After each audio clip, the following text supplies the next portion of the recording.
అందరికీ కూడా నా ప్రేమ వందనాలు. దేవుడు వారికి ఇచ్చినటువంటి సమయాన్ని బట్టి ఈ జూమ్ కార్యక్రమంలో పాల్గొన్నటువంటి ప్రతి వారిని బట్టి దేవుని స్తుతిస్తున్నాం. వీళ్ళు పాల్గొని ప్రార్థన చేస్తారు. అందరికీ వందనాలు. ప్రార్థన చేసుకున్నాం.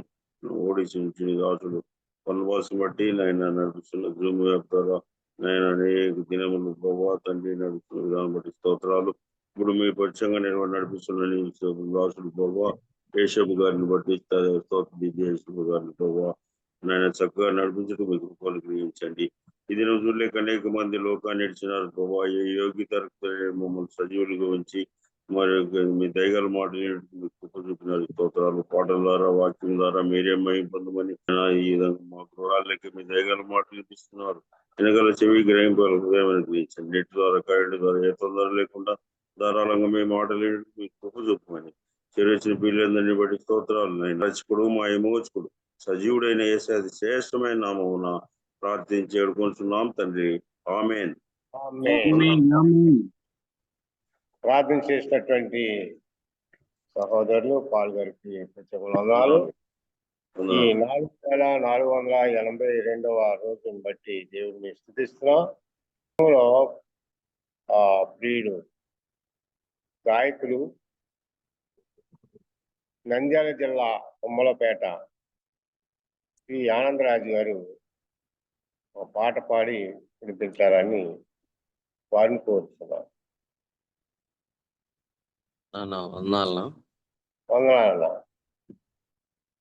అందరికీ వందనాలు. బ్రతుకే లేదు నీవు లేక ఓ యేసయ్యా, జీవితమే లేదు నీవు లేకుంటే ఓ నా దేవా. ఈ లోక వైభోగం క్షణికాలమే, నీ ప్రేమయే నిలచు స్థిర కాలమే. ఈ లోక వైభోగం క్షణికాలమే, నీ ప్రేమయే నిలచు స్థిర కాలమే. జీవించనే లేను నీవు లేనిది, జీవించనే లేను నీవు లేనిది. నీ ప్రేమలో దొరుకు స్థిర జీవితం, నీ ప్రేమతో దొరుకు స్థిర జీవితం. బ్రతుకే లేదు నీవు లేక ఓ యేసయ్యా, జీవితమే లేదు నీవు లేకుంటే ఓ నా దేవా. చెప్పలేని మేలులు చేశావయ్యా, అవి వర్ణించబోతే లెక్కే లేదయ్యా. చెప్పలేని మేలులు చేశావయ్యా, అవి వర్ణించబోతే లెక్కే లేదయ్యా. అన్నీయు వర్ణించి నే తెలిపినా, అన్నీయు వర్ణించి నే తెలిపినా, 1000 ఏళ్ళు గడచిన సరిపోదయ్యా. 1000 ఏళ్ళు గడచిన సరిపోదయ్యా. బ్రతుకే లేదు నీవు లేక ఓ యేసయ్యా, జీవితమే లేదు నీవు లేకుంటే ఓ నా దేవా. యేసయ్యా యేసయ్యా యేసయ్యా నీవయ్యా. యేసయ్యా యేసయ్యా యేసయ్యా నీవయ్యా.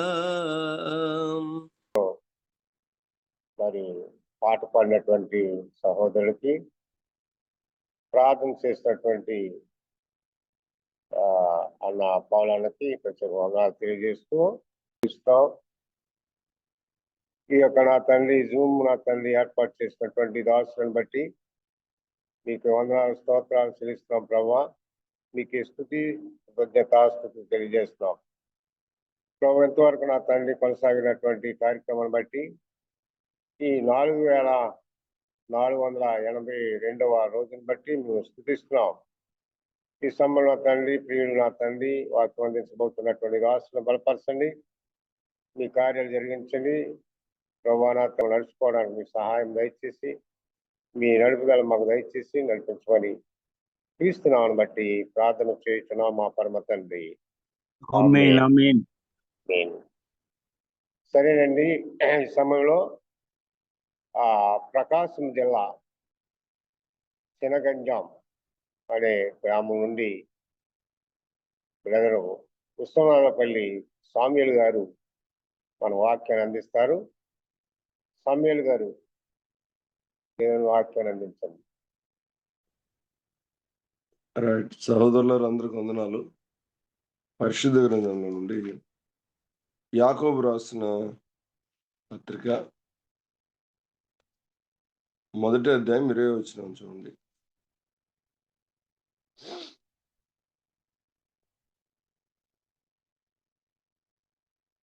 ఎందుకనగా నరుని కోపము దేవుని నీతిని నెరవేర్చదు, అందుచేత సమస్త కల్మషంను ఎర్రవేయుచున్న దుష్టత్వమును మాని లోపల నాటబడి మీ ఆత్మలను రక్షించిన శక్తిగల వాక్యంను సాత్వికంతో అంగీకరించుడి. మీరు వినువారు మాత్రమే మిమ్మల్ని మీరు మోసపరుచుకోకుండా వాక్య ప్రకారం ప్రవర్తించువారునై ఉండుడి. మహిమగల తండ్రి పరిశుద్ధ మీకు స్తోత్రాలు. ఈ సమయాన్ని మాకు దీవెనకరంగా ఆశీర్వాదకరంగా ఉంచినందుకే స్తోత్రాలు. నీ కృపను కనికరాన్ని మాటలు విస్తరింపచేయమని దయ చూపి మీ వాక్యం ద్వారా మమ్మల్ని ఆదరించమని కనికరింపులా మీ స్థాలకు మమ్మల్ని అప్పగించుకుంటూ మా జీవితాల్లో ఏది ఉండకూడదని మీరు ఇష్టపడుతున్నారో అది లేకుండా ప్రభువా ఏది ఉండాలని మీరు కోరుకుంటున్నారో అది ఉండినట్లుగా కృపనిమ్మని యేసయ్య దీవెనలను ప్రార్థించి వేడుకుంటున్నాం తండ్రి. ఆమేన్. ప్రభునందు ప్రియమైన సహోదరులరా, దేవుని వాక్యాన్ని మనం జ్ఞాపకం చేసుకుంటా ఉన్నప్పుడు ఈ లేఖనంలో నరుని కోపము దేవుని నీతిని నెరవేర్చదు. చాలాసార్లు మన జీవితాల్లో మనం చాలా ఎక్కువగా కోప్పడే అనుభవాన్ని కలిగి ఉంటాం. ఆ కోపం వలన దేవుని నీతి నెరవేర్చబడదు. మరొక మాట కూడా జ్ఞాపకం చేస్తాను. లేవియ కాండం 19వ అధ్యాయం 18వ వచనం చూడండి. 19-18. కీడుకు ప్రతి కీడు చేయకూడదు, నీ ప్రజల మీద కోపం ఉంచుకొనక నినువలే నీ పొరుగు వారిని ప్రేమింపవలను. ప్రభు చాలా స్పష్టంగా చెప్పిన మాట ఏంటంటే కోపాన్ని ఉంచుకోనకూడదు.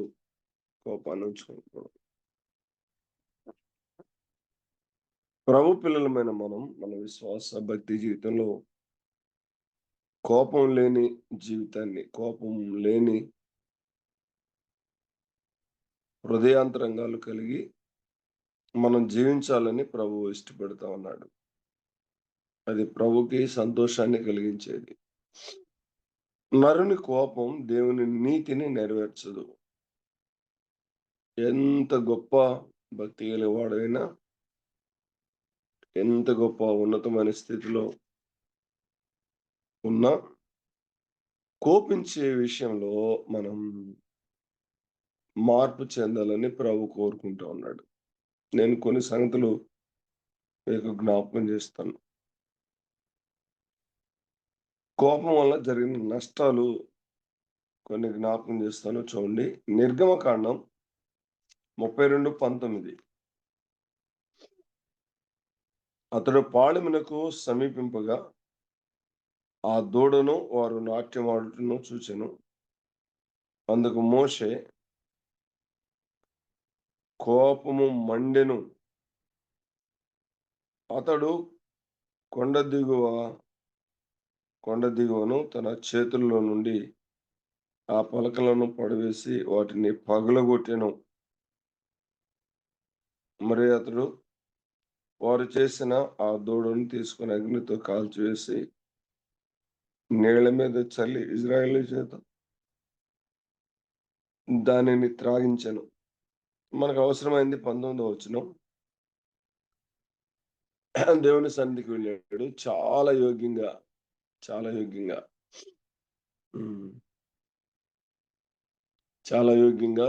నమ్మకంగా దేవుని సన్నిధిలో 40 దినాలు ప్రార్థనలో ఉండి చాలా సంతోషంగా వస్తా ఉన్నాడు. కిందకు వచ్చేసరికి ప్రభువే చెప్పాడు, ప్రజలు చెడిపోయారు వీళ్ళని. ఎందుకు వచ్చేసరికి వీళ్ళు చేయకుండా పనులన్నీ చేస్తా ఉన్నారు. ఇక్కడ నేను మీకు ఒక మాట జ్ఞాపకం చేయాలని ఇష్టపడతా ఉన్నా. అదేమంటే 32వ అధ్యాయం 2వ వచనం.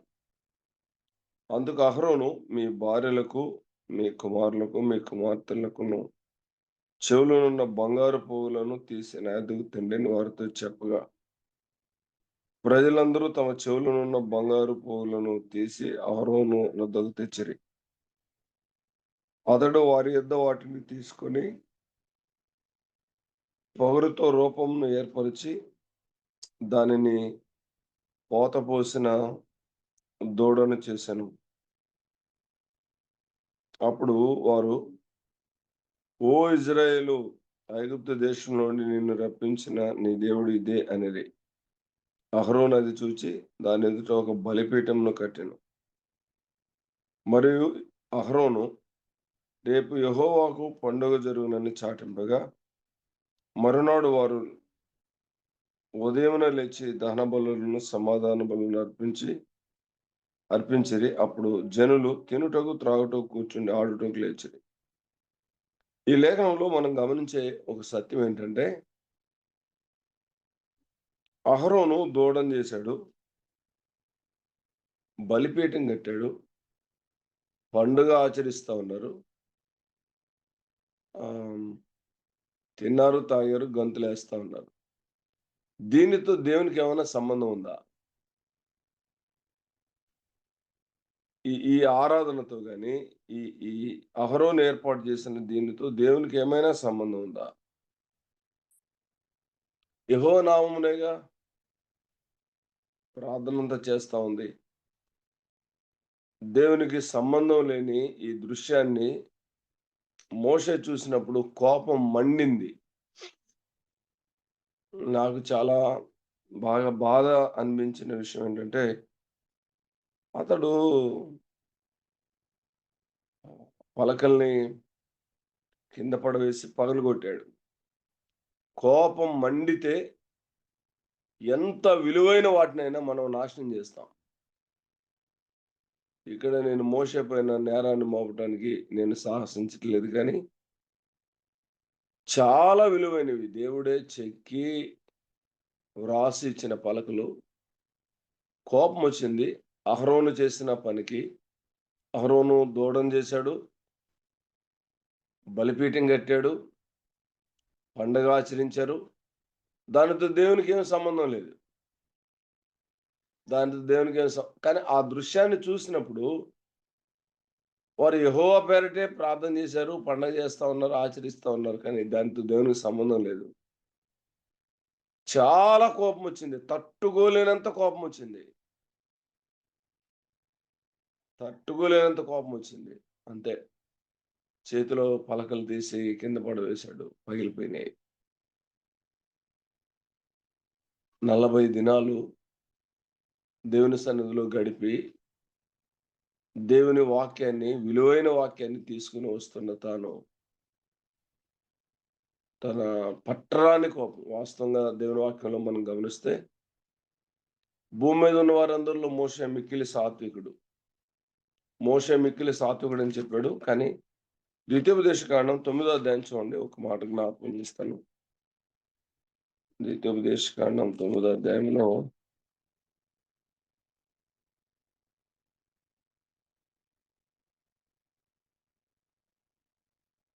19వ వచనం.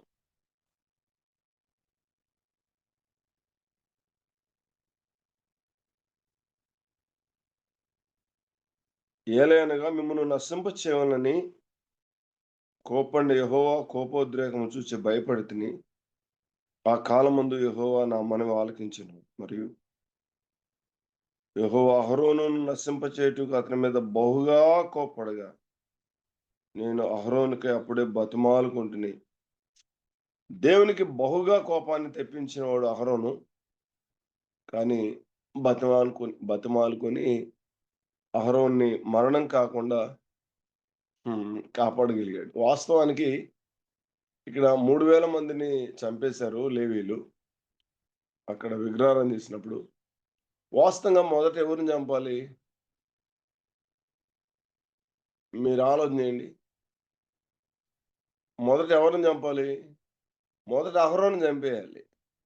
ఆ కార్యం అంతటికి కర్త, రూపకర్త, శిల్పి అన్ని ఆయనే గనుక అహరోను చంపేయాలి. కానీ అహరోను చంపలేదు. 3000 మంది ఇజ్రాయేలీయులను చంపేశారు. దేవుని వాక్యాన్ని మనం జ్ఞాపకం చేసుకుంటా ఉన్నప్పుడు ఈ లేఖనంలో కోపం విలువైన వాటిని పోగొట్టేటట్లు చేస్తుంది. చాలా విలువైనవి దేవుడు సిద్ధపరిచి మోషేకి అప్పగించినవి, విలువైనవి, వాటిని అతడు పోగొట్టుకున్నాడు కేవలం కోపం వల్లే. చరిత్రలో మనం సంఘటనలు చూస్తా ఉన్నప్పుడు కోపం చల్లారిపోయింది, పలకలు లేవు. కోపం చల్లారిపోయింది, దేవుడిచ్చిన పలకలు లేవు. మళ్ళీ దేవుని సన్నిధికి వెళ్ళి 40 దినాలు అప్పుడు ప్రభు అన్నాడు, పలకల్ని నువ్వే చెక్కుకొని రా. పగలగొట్టావుగా, పలకల్ని చెక్కుకొని రా. పలకల్ని తానే చెక్కుకొని వెళ్ళవలసి వచ్చింది. నేను రాస్తాను కానీ పలకల్ని నువ్వు చెక్కుకొని తీసుకొని రమ్మన్నాడు. ఇప్పుడు రాయిని తానే డిజైన్ చేయాలి, తానే చెక్కుకొని తీసుకొని వెళ్ళాలి. దేవుడు రాశాడు, దేవుడు రాసిచ్చాడు. దేవుని పిల్లలమైన మనం చాలాసార్లు మనకు కోపం వస్తే మనం చేసే పనులు ఎంత, ఇప్పటికీ మీరు ఆలోచన చేయండి, మనకు కోపం వచ్చి చేసిన పనుల ద్వారా మేలు జరిగిందా, నష్టం జరిగిందా? ఎక్కువ నష్టమే కదా. ఎక్కువ నష్టమే కదా. ఎక్కువ మేలేం కలగదు కోపం ద్వారా. కోపం ద్వారా జరిగిన పనులకి నష్టమే ఎక్కువ జరిగింది. అందుకే ప్రభు అన్నాడు, నేను సాత్వికుడను దీన మనసు గలవాడును గనుక మీ మీద నా కాడెత్తుకు నా యొద్ద నేర్చుకోండి అన్నాడు. సిలువలో మేకులు కొడతా ఉన్నా, కొడాలతో చీలుస్తా ఉన్నా, అయినా వాళ్ళని చూసి కోప్పడలేదు. తండ్రి వీరేమి చేయుచున్నారో వీరు ఎరుగుడానికి వీరిని క్షమించమని ప్రభుకి అప్పగించాడు, తండ్రికి అప్పగించాడు. కనుక మన జీవితంలో కోపట్టం దాని ద్వారా వచ్చే ఫలితం చాలా చాలా దారుణమైంది. మరొక సందర్భాన్ని నేను మీకు జ్ఞాపకం చేస్తాను. ఆదికాండం 49:6-7 చూడండి. ఆదికాండం 49వ అధ్యాయం. ఇక్కడ వాస్తవానికి ఆశీర్వాదాలు ఉండాలి. 49:6-7. నా ప్రాణమా వారి ఆలోచనలో చేరవద్దు, నా ఘనమా వారి సంఘంతో కలుసుకొనవద్దు. వారి కోపం వచ్చి మనుషులను చంపిరి, తమ స్వేచ్ఛ చేత ఎద్దు గుదికాలిన నరములను తెగగొట్టిరి. వారి కోపము వేండ్రమైనది, వారి ఉగ్రత కఠినమైనది, అవి శపింపబడును. కోపం చేత ఏం చేశారంట? వాస్తవానికి బిడ్డలను దీవించడానికి మోకరించాడు యాకోబు. వారిని దీవించే సమయంలో వారి కోపం జ్ఞాపకం వచ్చింది. ఆ మాటలు జ్ఞాపకం చేస్తూ, నా ప్రాణమా వారి ఆలోచనలో చేరవద్దు. అసలు వాళ్ళ ఆలోచనలోనే చేరవద్దు. అది ప్రమాదకరమైంది. వాళ్ళ కోపం వచ్చి మనుషులను చంపిరి. స్వేచ్ఛ చేత ఎద్దు గుదికాలిన నరములను తెగగొట్టిరి. వారి కోపం వేండ్రమైంది. వారి ఉగ్రత కఠినమైనది. అవి శపింపబడును గాక. ఆశీర్వాదాన్ని గురించి వారిని దీవించటానికి పిలిచి, వారిని దీవించే సమయంలో అవి శపించబడును గాక, వారి కోపం శపించబడును గాక అంటాడు. ఆశీర్వాదాలు ఇచ్చే సమయంలో శాపాన్ని గురించి చెప్తాడు ఏంటి అంటే, వారి కోపం శపించబడును గాక. నాడైనా నేడైనా యాకోబు చెప్పింది వాస్తవం. కోపం శపించబడును గాక. కోపం వలన కుటుంబాల్లో జరిగే నష్టం ఇంత అంత కాదు.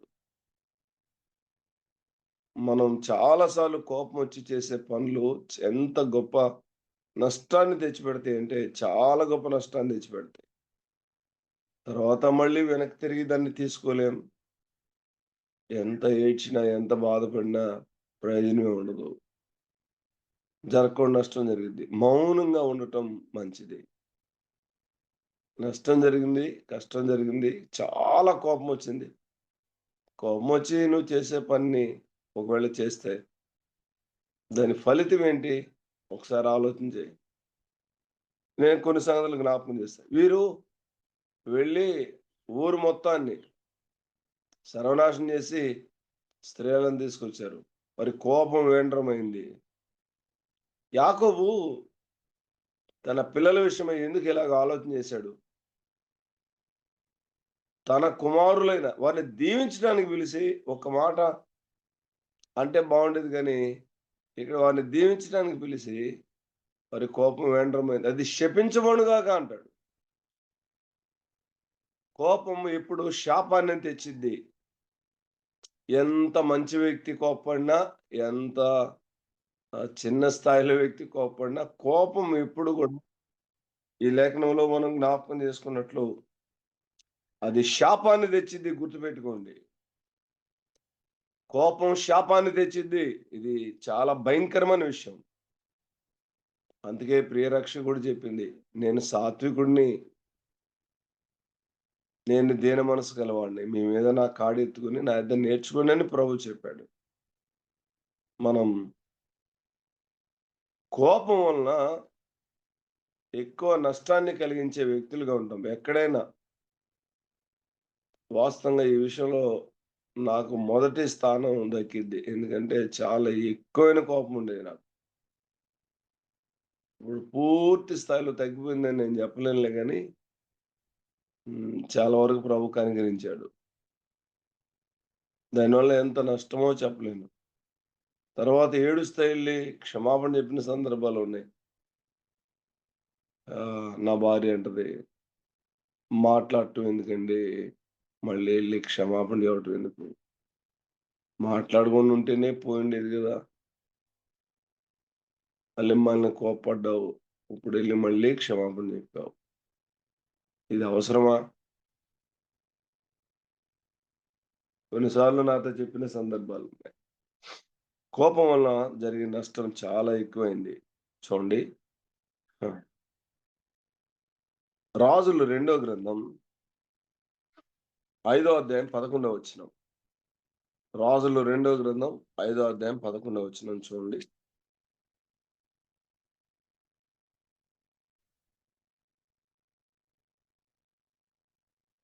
అందుకు నయమాను కోపం తెచ్చుకొని తిరిగిపోయి ఇట్లా, అతడు నా యొద్దకు వచ్చి నిలిచి తమ దేవుడిని యెహోవా నామమును బట్టి తన చెయ్యి రోగముగా ఉన్న స్థలం మీద ఆడించి కుష్ఠరోగును మాన్పునని నేను అనుకుంటుని.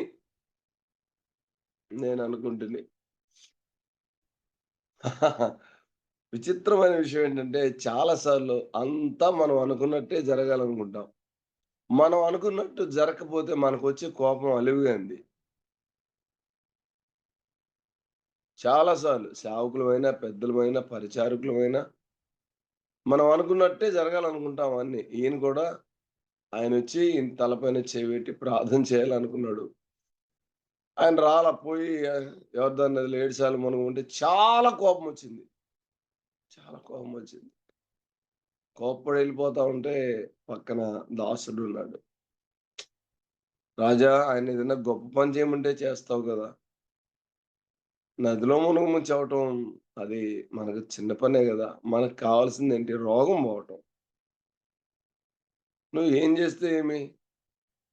వెళ్లి మునుగంటే కోపాన్ని తగ్గించుకొని వెళ్లి మునిగాడు. చిన్న పిల్లవాని దేహం వలె, పసిపిల్లవాని దేహం వలె మార్చబడింది. అద్భుతం. ఒకవేళ కోప్పడే గాని అలాగే వెళ్ళిపోయుంటే నయమాను శుద్ధుడై ఉండేవాడా? కోపంతోనే వెళ్ళుంటే శుద్ధుడై ఉండేవాడు కాదు. ఎప్పటికీ శుద్ధుడు కాలేదు. ఆశ్చర్యం ఏంటంటే ఇలాగ కోప్పడే వ్యక్తి శుద్ధుడైన తర్వాత వచ్చి ఎలీషా ముందు మోకాళ్ళు వంచి ప్రార్థన చేసి, హా,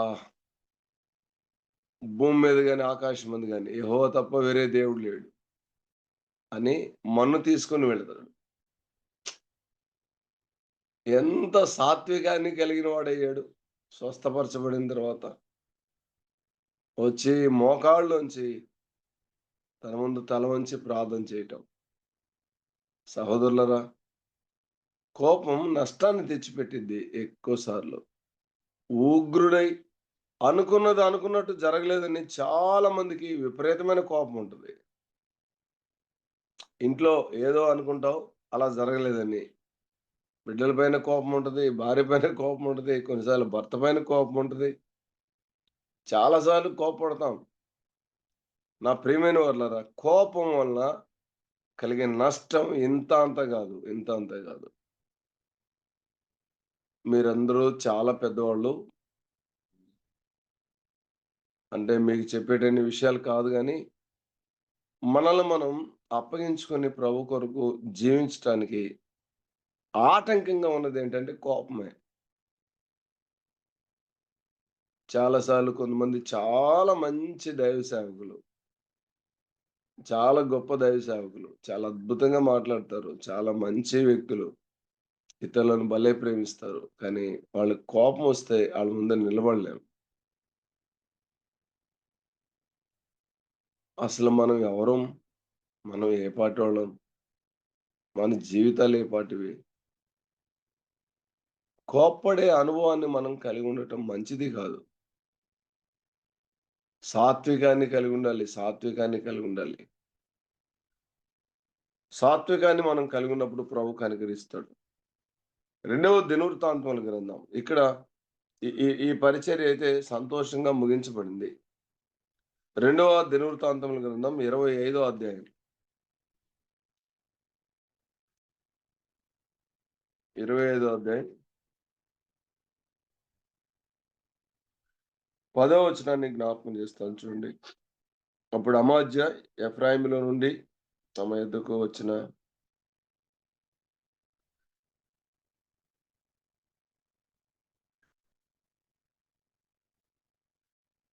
దినవృత్తాంతం 25.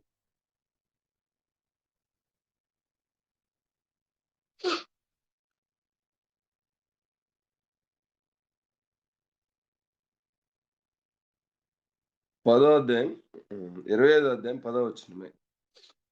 అప్పుడు అమాజ్యా ఎఫ్రాయిములో నుండి తన యొద్దకు వచ్చిన సైన్యమును వేరుపరిచి మీ ఇండ్లకు తిరిగి వెళ్ళుడని వారికి సెలవిచ్చిన. అందుకు వారి కోపము యూదా వారి మీద బహుగా రగులుకుంది. వారు ఉగ్రులై తమ ఇండ్లకు తిరిగిపోయిరి.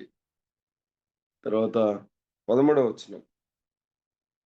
అయితే తమతో కూడా యుద్ధమునకు రావద్దని అమాజ్యా తిరిగి పంపివేసిన సైనికులు షోమ్రోను మొదలుకొని బెత్‌హోరోను వరకు ఉన్న యూదా పట్టణముల మీద పడి వారిలో 3000 మందిని హతము చేసి విస్తారమైన కొలసము పట్టుకొని పోయిరి.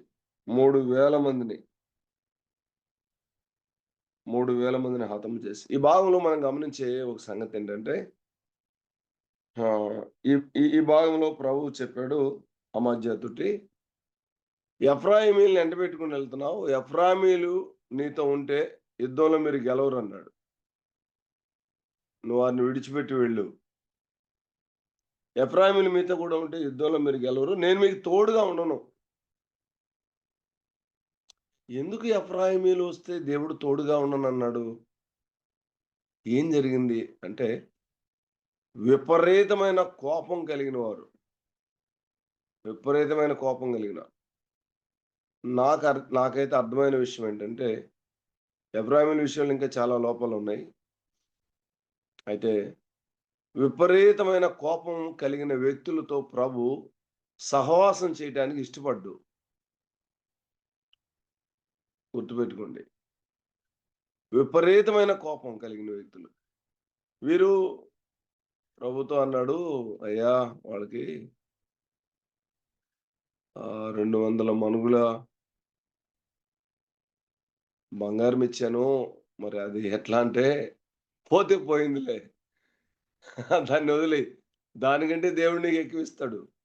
ఒకవేళ వాళ్ళని ఎంట పెట్టుకుని వెళ్ళావా, మొత్తం పోద్ది, వాళ్ళు పోతారు, నీ సైన్యం పోద్ది, నువ్వు విజయాన్ని సాధించు. అంటే ఆ మాటలని ఆ పై వచనాలు కింద వచనాలు ఉన్నాయి, మీరు వ్యక్తిగతంగా చదువుకోండి. చాలా బాధ కలిగింది. ఎందుకంటే డబ్బులు ఇచ్చి తెప్పించాను వాళ్ళని. అంటే 2400 కేజీల బంగారం వాళ్ళకి ఇచ్చింది. 2400 కేజీల బంగారం ఇచ్చి తెప్పించాను. ఇప్పుడేం ప్రభు వద్దంటున్నాడు, వాళ్ళని తీసుకొని వెళ్ళొద్దు యుద్ధానికి. వెళితే ఓడిపోతావు, నీ ఇష్టం, వెళితే వెళ్ళు, తీసుకొని వెళితే వెళ్ళు, కానీ వాళ్ళతో నేను ఉండను. మరి అయ్యా ఇంత బంగారం ఇచ్చాను ఎట్లయ్యా అంటే, దానికంటే దేవుడు నీకు ఎక్కువ ఇస్తాడు. కోపిష్టి అయిన మనుషులు సంఘంలో కానీ, సహవాసంలో కానీ, సమాజంలో కానీ ఎక్కడున్నా వారు గొప్ప నష్టాన్ని తెచ్చిపెడతారు. ఇక్కడ చూడండి, వాళ్ళు ఏం చేశారు? 3000 మంది యూదా ప్రజలను చంపి ఆ పట్టణాలను దోచుకొని వెళ్ళారు. అంటే ఎంత దారుణమైన వ్యక్తిత్వం కలిగిన వారు ఆలోచించేయండి. వాళ్ళకి కోపం వస్తే అంతే. కోపం వస్తే మంచి చెడు లేకుండా, విచక్షణ లేకుండా ప్రవర్తించారు. తమ సహోదరులు కదా, తమ సహోదరులు పట్టణాలన్నింటినీ దోచుకొని వెళ్ళటం ఏంటి? అందుకే దేవుడు అన్నాడు, వాళ్ళతో నేను ఉండను, వాళ్ళు ఉంటే నేను నీతో ఉండను, వాళ్ళు విడిచిపెట్టేసి యుద్ధానికి వెళ్ళు. ప్రభు పిల్లలమైన మనం మన విశ్వాస భక్తి జీవితంలో ఈ సంగతులు ఆలోచన చేస్తూ ఉన్నప్పుడు అప్పగించుకొని దేవుని సన్నిధిలో మనం ముందుకు సాగాలి. సేవలో పరిచర్యలు కూడా, సోదరులరా నన్ను మీరు క్షమించాలి, ఒక మాట చెప్తున్నా, ఎవరితంటే వాళ్ళతో నువ్వు సేవ చేయటానికి, నీ మనసుకు నచ్చినట్టు సేవ చేయటానికి ముందుకెళ్తే కష్టం. ప్రభువు నీకు అనుమతి ఇవ్వాలి. ఏ వ్యక్తులతో నువ్వు పరిచర్య చేస్తా ఉన్నావో, ఏ వ్యక్తులతో కలిసి నువ్వు ముందుకెళ్తున్నావో ప్రభువు నీకు అనుమతి ఇవ్వాలి.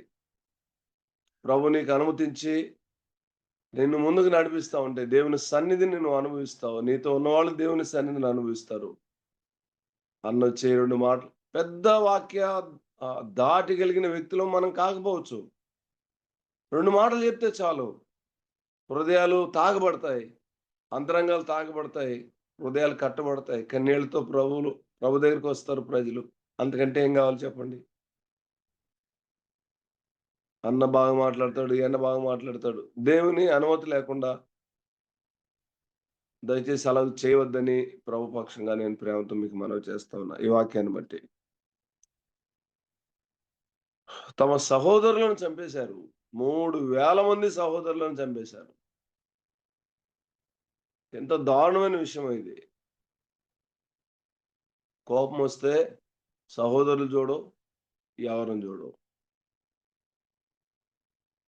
ఇటీవల పగడల ప్రవీణ్ ప్రభు దగ్గరికి వెళ్ళిపోయిన తర్వాత చాలా మంది దేవుని దాసుల విషయమై చాలా మంది అభ్యంతర పడుతూ ఉన్నారు. వారు మాట్లాడే మాటలు ఏం బాగలేవు.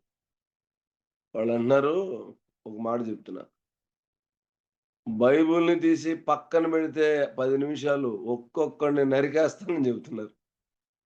అసలు అలా అనొచ్చా మనం? అలా కోప్పడవచ్చా? చెప్పండి. బైబిల్ తీసి పక్కన పెడితే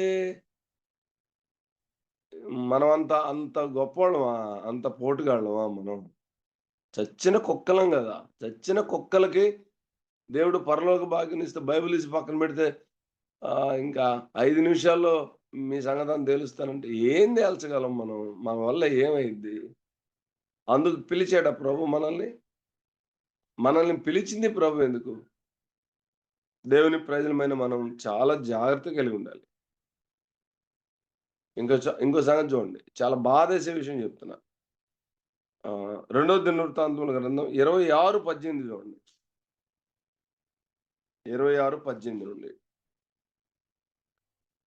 వారు రాజైన ఉజ్జియాను ఎదిరించి, ఉజ్జియా యెహోవాకు ధూపం వేయుటకై ప్రతిష్ఠింపబడిన అహరోను సంతతి వారైన యాజకుల పనే గాని నీ పని కాదు. పరిశుద్ధ స్థలములో నుండి బయటికి పొమ్ము, నీవు ద్రోహం చేసి ఉన్నావు. దేవుడైన యెహోవా సన్నిధిని ఇది నీకు ఘనత కలుగ చేయదని చెప్పగా, పాపం తాను బయటికి వెళ్ళిపోయి ఉంటే బాగుండేది ఆ మాట విని. ఉజ్జియా ధూపం వేటికి ధూపార్తిని చేత పట్టుకుని రౌద్రుడై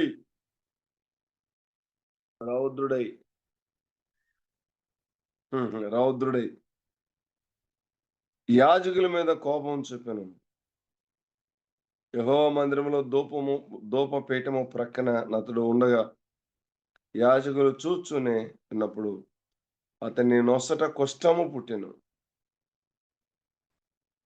ప్రధాన యాజకుడైన అజర్యాయు యాజకులందరూ అతని వైపు చూడగా అతని నొసట కుష్ఠము గలవాడై ఉండెను. గనుక వారు తడవు చేయక అక్కడి నుండి అతన్ని బయటికి వెళ్ళగొట్టిరి. యెహోవా తన్ను మొత్తెనని ఎరిగి బయటికి వెళ్ళుటకు తానును త్వరపడెను. రాజైన ఉజ్జియా తన మరణదినం వరకు కుష్ఠరోగి అయి ఉండెను. కుష్ఠరోగి అయి యెహోవా మందిరంలోనికి పోకుండా ఒక ప్రత్యేకింపబడెను గనుక అతడు ప్రత్యేకంగా ఒక ఇంటిలో నివసించుండెను. అతని కుమారుడైన యోతాము రాజు ఇంటి వారికి అధిపతి అయి దేశ ప్రజలకు న్యాయం తీర్చుచూ వచ్చెను. చాలా బాధ కలిగే విషయం ఏంటంటే, కేవలం కోపం ద్వారా చేయకుండా పని చేయడానికి వెళ్ళాడు. చేయొద్దని వాళ్ళు చెప్పారు. కోప్పడి ఆగ్రహం కలిగి నేను ధూపం వేయాలని ఆలోచన చేశాడు. దేవుడు మొత్తాడు, కుష్ఠరోగం వచ్చింది, కుష్టు పుట్టింది. నాకు భలే ఆశ్చర్యాన్ని కలిగించిన విషయం ఏంటంటే, కుష్టు తనకు వచ్చిందని అర్థాలే ఉండవు అక్కడ. తనకు ఎలా అర్థమైంది? దేవుడు తన్ను మొత్తాడని అర్థమైపోయింది. ఉజ్జియాకి మొత్తాడని అర్థమైపోయింది. సింహాసనం పైన కూర్చొని పరిపాలన చేయవలసిన వాడు మరణం వరకు, అంటిల్ డెత్, చనిపోయే వరకు సింహాసనం ఎక్కలేకపోయాడు, మందిరంలోనికి రాలేకపోయాడు, ప్రజల ముఖాన్ని దర్శించలేకపోయాడు. సహోదరులరా, కోపాన్ని బట్టి ఇతడు పోగొట్టుకున్నవి చాలా ఎక్కువ. చాలాసార్లు మనం కూడా మనకి ఇవ్వబడిన స్థానాన్ని మనం ఎక్కువసార్లు కోల్పోతూ ఉంటాం కోపాన్ని బట్టి. ఇతడు కోప్పడ్డాడు. కోపం ద్వారా ఏం జరిగింది? ఎవరికి జరిగింది నష్టం? తనకే నష్టం జరిగింది. సింహాసనాన్ని కోల్పోయాడు, దేవుని సన్నిధిని కోల్పోయాడు. వాస్తవంగా రాజుగా ఉండి పరిపాలన చేయాల్సిన వాడు మరణం వరకు ప్రత్యేకంగా ఒక ఇంట్లో పెట్టి వేరొకరు రాజ్యాన్ని పరిపాలించడం ప్రారంభించారు. కోపం ద్వారా మనం చాలాసార్లు విలువైన వాటిని, ఉత్తమమైన వాటిని, ఉన్నతమైన వాటిని పోగొట్టుకుంటా ఉన్నాం. చాలా జాగ్రత్తగా మనం జీవించాలి.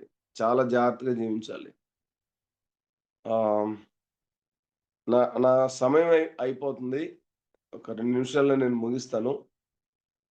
దేవుని పిల్లల గ్రేస్ టైం తీసుకోండి, పర్లేదు. అంటే నేను వేరే కాన్ఫరెన్స్ కూడా వెళ్ళాలి. ఓకే. దేవుని ప్రజలమైన మనం మన విశ్వాస భక్తి జీవితంలో క్రొత్త నిబంధన గ్రంథంలో మనం చూస్తా ఉన్నప్పుడు అసలు కోపడొద్దు అని ఎన్ని వచనాలు ఉన్నాయో. 2 మాటలు జ్ఞాపకం చేస్తాను. కొలస్సీలకు రాసిన పత్రిక 3:8 చూడగలరా? కొలస్సీలకు రాసిన పత్రిక 3:8 వచనం.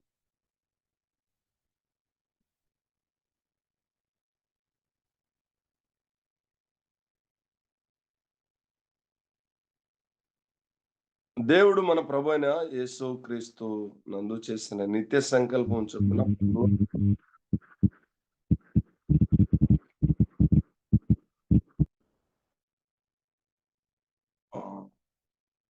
క్షమించండి. ఇప్పుడైతే చదువయ్యా. ఇప్పుడైతే మీరు కోపము, ఆగ్రహము, దుష్టత్వము, దూషణ, మీ నోట బూతులు అని వీటన్నిటిని విసర్జించుడి. విసర్జించాల్సినవి అవి, అంటే చెత్తబుట్లో ఉండాల్సినవి. ఇప్పుడైతే మీరు కోపము, ఆగ్రహము, దుష్టత్వం, దూషణ, మీ నోట బూతులు అని వీటన్నిటిని విసర్జించుడి. అందులో మొదటి స్థానంలో ఉందేంటి? కోపం. ఫస్ట్ ప్లేస్ లో ఉంది కోపం. విసర్జించాల్సిన వాటిలో ఫస్ట్ ప్లేస్ లో ఉంది కోపం. మనం జనాలకి చెప్తున్నాం కానీ మారు మనసు పొందండి, ప్రభుని నమ్ముకోండి అని. మారు మనసు పొందాల్సింది ఎవరు? నేను, నువ్వు. మనం మారు మనసు పొందాలి. నమ్ముకోవడానికి నమ్ముకున్నాం ప్రభుని, కానీ అలివి కానిది, మన చేత కానిది, మనం కంట్రోల్ చేయలేనిది, మనకి ఇబ్బంది, దుఃఖాన్ని, వేదనను కలిగించేది మన నెత్తినెక్కి కూర్చుంది. దాని విషయంలో దుఃఖాన్ని కలిగి ఉండాలి. సహోదరులరా, నేను ఒక స్థలంలో పరిచర్య గురించి చెప్తాను. ఆ పేరు చెప్పను, ఆ వ్యక్తి పేరు కూడా చెప్పను. చాలా అద్భుతంగా పరిచర్య చేస్తారు. ఇప్పటి వరకు ఆంధ్రలో అలాగూ ప్రేమించే వాళ్ళని నేను చూడలేదు. కానీ పరిచర్య వృద్ధి కాల, అంటే వృద్ధి కాలేదంటే పరిచర్య చాలా చాలా స్థలాల్లో ప్రారంభించారు. చాలా ప్రేమిస్తారు. ఆయన కాదు కానీ ఆమెకి కోపం వస్తే ఇంకంతే, ఖేల్ ఖతం, దుకాణం బంద్. అర్థమైందా? ఇంకేం ఉండదు, అంతా సర్దుకోవటమే. ఆ సోదరిని గురించి చెప్పే సాక్ష్యం ఏంటంటే చాలా మంచిది. ప్రేమిస్తే ప్రాణం పెట్టిద్ది, కానీ కోపం వస్తే మాత్రం కత్తికో కండ చేస్తారంటారు కదా, అట్లా చేసి చీల్చి పడేస్తుంది. నువ్వు పెద్దోడు లేదు, చిన్నోడు లేదు, తర్వాత ఏడుస్తా రావటం. కోపం చాలా ప్రమాదం. ఇక్కడ ప్రభు విసర్జించాల్సినవి చెప్పాడు, చంపాల్సినవి చెప్పాడు. చంపాల్సినవి చంపేయాలి, విసర్జించాల్సినవి విసర్జించాలి, ధరించాల్సినవి ధరించాలి.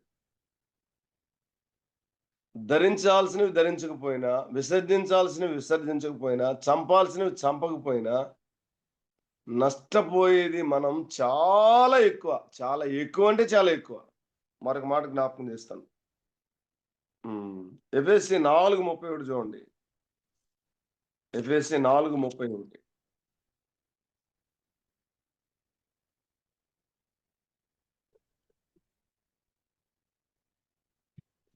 సమస్తమైన ద్వేషము, కోపము, క్రోధము, దూషణ, సకలమైన దుష్టత్వం మీరు విసర్జించుడి. ఇక్కడ కూడా చెప్పాడు ప్రభు. సమస్తమైన ద్వేషము, కోపము, క్రోధము, ఈ 3 ఇంచుమించుగా ఒకే నైజాన్ని ఇచ్చింది. ద్వేషం గాని, కోపం గాని, క్రోధం గాని, వీటిని మనం విసర్జించాలి. నేను ఇలా చెప్పాలనుకుంటున్నాను. దేవుడు నిన్ను ఎప్పుడో దీవించాలి, ఎప్పుడో వర్ధల చేయాలి. ఆత్మదేవుడు మనల్ని స్కాన్ చేస్తాడు. స్కాన్ చేస్తే ఇవి కనపడుతున్నాయి. సరేలే, తర్వాత చూద్దాం, పక్కన పెట్టు. నేను దీవెన పొందకపోవటానికి, ఆశీర్వాదాన్ని పొందకపోవటానికి, బహుగా వర్ధలలు ఇప్పుడు వర్ధలకపోవటానికి కారణం ఏంటంటే ఇవే. చాలా మంది లోకంలో వ్యక్తులు ప్రభు నమ్ముకోలేదు, ప్రభు నమ్ముకోలేదు, ప్రభు నమ్ముకోలేదు. అయ్యో వీళ్ళు నమ్ముకొని ప్రభు సన్నిధికి వస్తే బాగుండని ఆశ కలిగి ఉంటాం. కానీ మంచిదే, ఆశ కలిగి వేదన కలిగి ఉంటాం. కానీ ప్రభు అంటాడు, కొడుక మారాల్సింది నువ్వు. మన మనసంతా ఏమో లోకం పైన ఉంది, లోకం అంతా మారాలి, ప్రభు సన్నిధికి రావాలని. కానీ దేవుని మనసంతా ఏమో మన పైన ఉంది, మనం మారాలి, దేవునికి ఇష్టంగా సాత్వికాన్ని, దీనత్వాన్ని మనం చూపించే వ్యక్తులంగా ఉండాలనేది దేవుని ఆశ. దానికి అడ్డము, ఆటంకం ఏంటంటే కోపమే. కోపం, ఆగ్రహం. కోపం, ఆగ్రహం వలన ఎంత నష్టమో చెప్పలేను. చాలా తీవ్రమైన నష్టం. ప్రభు పిల్లలమైన మనం కోపాన్ని, ఆగ్రహాన్ని విడిచిపెడదాం. కోపాన్ని, ఆగ్రహాన్ని విడిచిపెట్టి మీరు చెప్పండి, కోపం వల్ల, ఆగ్రహం వల్ల అద్భుతంగా సంఘాన్ని కట్టాడు ఈయన, పలానా ఆయన అని చెప్పండి. ఎవరిని గురించైనా, ఒకరిని గురించి ఎవరైనా చెప్తారా? అబ్బా, ఆయనకున్న కోపం ఎవరికి లేదండి, అసలు అద్భుతంగా కట్టాడు సంఘాన్ని అని చెబుతారు ఎవరి గురించి అయినా? ఎవరి గురించి చెప్పలేం, ఎవరి గురించి చెప్పలేం. కోపం నష్టాన్ని తెచ్చిపెట్టిద్ది సహోదరులారా. కుటుంబంలో కూడా మన గురించి బాధపడుతున్నారు బిడ్డలు. మా నాన్న అన్ని విషయాల్లో చాలా మంచోడు, కానీ విపరీతమైన కోపం ఉంది. కోపం విపరీతంగా ఉండొచ్చు, తక్కువగా ఉండొచ్చు. దాన్ని మనం చాలా చాలా జాగ్రత్త కలిగి ఉండి దాన్ని విడిచిపెట్టాలి. విడిచిపెట్టే అనుభవాన్ని కలిగి ఉంటే ప్రభువుకి అనుగ్రహిస్తాడు. మనం చనిపోయే నాటికి పలానా అన్న చాలా దీనుడు, చాలా సాత్వికం కలిగిన వాడు అనే సాక్ష్యాన్ని కలిగి చనిపోతే చాలండి. అన్న చాలా దీనుడు, మన సోదరుడు చనిపోయాడు, సంఘంలో వాక్యం చెప్పే సహోదరుడు. చాలా బాధేసే విషయం. రాజమండ్రి దగ్గరికి బండేసుకుని వెళ్ళి అక్కడ బండి ఆపి పైకెక్కి దూకి కాలంలో చనిపోయాడు. అద్భుతంగా వాక్యం చెప్పేవాడు. ఆయన గురించి 8 మంది సాక్ష్యం చెప్పారు. 8 మంది సాక్ష్యం చెప్తే నాకు చాలా దుఃఖం అనిపించింది, ఏడుపు వచ్చింది. విషయం ఏంటంటే అతడు కోపపడటం మేము చూడలేదు ఇంతవరకు. ఎవ్వరితో కానీ ఎప్పుడు కోపడ్డు. చాలా సాత్వికంగా మాట్లాడతాడు. సేవకుడు సైతం అయ్యా నువ్వు ఎలా చేయొద్దు అని చెప్పినా కానీ ఏం కోపడ్డు. కానీ కుటుంబంలో ఉన్న కొన్ని సమస్యలన్నీ చెప్తారు సహోదరులు. తట్టుకోలేకపోయాడు. ఎవరిపైన కోప్పడని వాడు ఇలా ఎందుకు చేశాడు అనేది చాలా బాధ. తనపైన తనకే కోపం వచ్చింది, దూకి చనిపోయాడు. పొరపాటును కూడా ఎప్పుడూ అలా చేయకండి. గొప్ప నష్టాన్ని తెచ్చిపెట్టే కార్యం అది. అప్పగించుకుందాం, ప్రభు మహిమ కొరకు జీవిద్దాం. అట్టి కృప మహిమ గల దేవుడు మనకు దయచేయనుగాక. మనమందరం చిన్న ప్రభుల వలె, మన ప్రియరక్షకుడు ఎలాగూ సాత్వికం, దీనత్వం కలిగిన వాడు, మనం కూడా అలాగూ జీవించే అనుభవాన్ని కలిగినప్పుడు ఆయన నామం మహింపరచబడిద్ది, ఆయన నామం ఘనపరచబడిద్ది. It's a wonder. అద్భుతాలు చూస్తాం. అట్టి కృప మహిమ గల దేవుడు మన ఎడల విస్తరింపచేయనుగాక. రైట్, మంచిది. చాలా వందనాలు. మంచిదండి. ఇంతవరకు కూడా రాసు సక్కరైనటువంటి వాక్యం మనకు అందించారు. నరుని కోపం దేవుని నీతిని నెరవేర్చలేదు. మన సేవకులందరూ కూడా గ్రహించవలసినటువంటి విషయం ఏంటంటే కోపం ఉండకూడదు. సేవకునికి కోపం ఉండకూడదు. కోపం లేనటువంటి వారిగా ఉండి విశ్వాసములకు కలుగు పరీక్ష గుర్తించుకుంటూ మన విధేయత మనం పరిపరుచుకోవాలి. అలాగా దేవుని వాక్యం అందించినటువంటి దేవుని దాసుడు మరి సామ్యూయల్ బ్రదర్ గారికి ప్రత్యేకమైన వందనాలు తెలియజేస్తున్నాను. వందనాలండి. దేవుడి వారిని వారి కుటుంబాన్ని దీవించాల్సిన వాక్యము చాలా చక్కనైనటువంటి వాక్యం అందించారు. మనకు కావాల్సినటువంటి వాక్యము ఇది, మనము గ్రహించుకోవాల్సినటువంటి వాక్యము కనుక అటు రీతిగా మన జీవితాలను తగ్గింపు జీవితం కలిగి ప్రభు సేవలో ముందుకు పోదాం. అటు కృప మనందరికీ కూడా కలుగునుగా. ఆమేన్. మంచిదండి. ఈ సంబంధించినటువంటి మరి బర్నబాస్ గారికి వందనాలు తెలియజేస్తూ మరొకసారి వాక్యం అందించినటువంటి దేవదాసులు స్వామి గారికి, అలాగే ప్రార్థన చేసినటువంటి పౌరాణి గారికి, పాల్గొన్నటువంటి ఆనందరాజు గారికి ప్రత్యేక వందనాలు తెలియజేస్తూ ఈ సమయాన్ని బర్నబాస్ గారికి నేను అందజేస్తున్నాను. ప్రార్థన చేయించండి. ప్రార్థన చేసుకున్నామని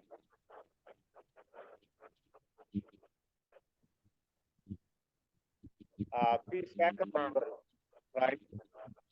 ప్రార్థన చేయండి. వందనాలన్నాము. ఉన్నారన్నా? ప్రార్థించుకుందాం. సర్వశక్తి మీకు ప్రేమ కనికరం జాలి కృప దయగల తండ్రి, మీకు స్తోత్రాలు ప్రభా.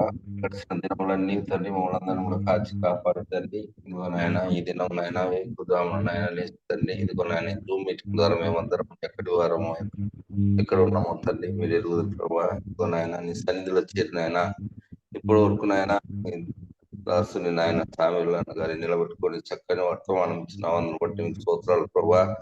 జూమ్ మీటింగ్ లో చేరి వచ్చిన ప్రతి బిడ్డను దీవించండి, ఆశీర్వదించండి ఆయన. చెప్పిన నాయన లేఖనాన్ని మా హృదయం ఉంచుకొని 60 100 ఫలింపజేయటం నీకు కృపను దయచేయండి ఆయన. ఇదిగో నాయన జూమ్ కాన్ఫరెన్స్ తండ్రి వారంతో కూడినది ఆయన కూడా తండ్రి. దేవుని దాసుని నాయన బర్నబాసుని నిలబెట్టుకొని చక్కగా నాయన దైవజనులతో నాయన చక్కని వర్తమానాన్ని ప్రతిదినం ఇస్తున్నావు తండ్రి. ఇదే విధంగా నాయన ఇంకా అనేకులు కూడా తండ్రి జూమ్ మీటింగ్ లో చేరి తండ్రి ఇదిగో నాయన ఈ దినాల్లో తండ్రి ఆయన చాలా అనుకూలంగా లేవు ప్రభా. ఆయన కూడా తండ్రి మీ చిత్త ప్రకారం మమ్మల్ని కూడా సజీవులు వస్తున్నావు ప్రభా. అలాగే తండ్రి ఇంకా జరగబో దినములలో ఇంకా నాయన ఇదే విధంగా తండ్రి మీరే ముందుకు నడిపించమని యేసుక్రీస్తు శ్రేష్టమైన నామంలో అడిగి ప్రార్థించి వేడుకొచ్చున్నాము తండ్రి. ఆమేన్. ప్రార్థన చేసినటువంటి